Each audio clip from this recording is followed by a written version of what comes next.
Dans cette activité, nous allons voir comment résoudre l'équation particulière x carré égale petit a.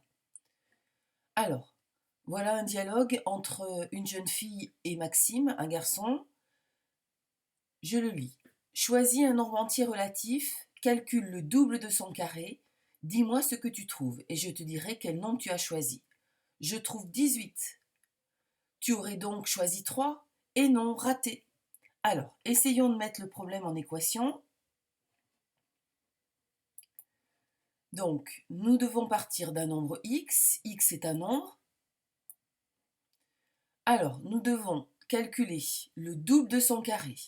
Donc, le double, c'est 2 fois le carré de x, x au carré. Donc, 2 fois x au carré,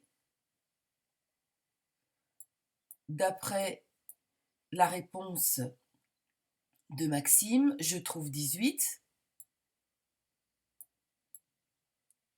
Voilà, doit être égal à 18.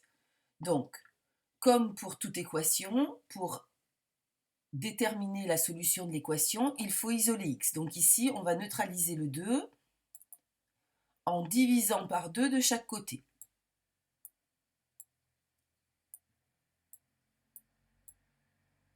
Il n'y a pas de terme à neutraliser, mais juste un facteur. Ici, 2 qui se trouve à gauche. Donc x au carré égale 9.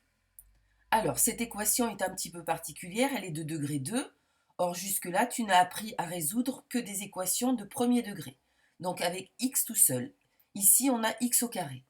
Mais cette équation, tu la connais déjà. Quand tu fais de la géométrie avec Pythagore, tu apprends à trouver les nombres qui, élevés au carré, donnent un autre nombre, ici 9. Donc, les solutions de l'équation sont x égale racine carrée de 9, c'est-à-dire 3, effectivement. 3 est le nombre qui, élevé au carré, donne 9. Mais il y en a une autre, à laquelle on ne pense pas en géométrie parce qu'on n'a besoin que des nombres positifs.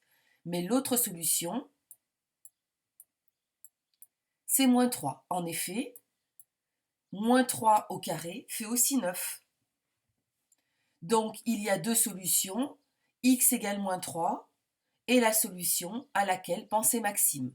Maxime avait donc pensé au départ à moins 3, et moins 3 au carré égale 9, fois 2 égale 18. Alors, qu'est-ce qu'il faut retenir de cette activité? Tu compléteras ton cours par la suite en utilisant éventuellement cette vidéo ou le cours qui est sur Pronote. Donc, si A est négatif, alors première solution, dans ce cas-là, il n'est pas possible d'avoir un carré qui est égal à un nombre négatif. Donc, l'équation n'a pas de solution. Si A égale 0, est-il possible de trouver des nombres tels que x au carré égale 0? Eh bien oui, 0. C'est la seule solution. Et enfin, et on retrouve le résultat de l'activité précédente, si A est positif, par exemple 9, l'équation x carré égale a admet deux solutions qui sont racine de a et moins racine de a. Ici, dans l'équation particulière du dialogue, les deux solutions étaient racine de 9 et moins racine de 9, c'est-à-dire 3 et moins 3. Voilà. Exemple, l'équation x carré égale 7 admet deux solutions qui sont racine de 7 et moins racine de 7. Cette vidéo est terminée.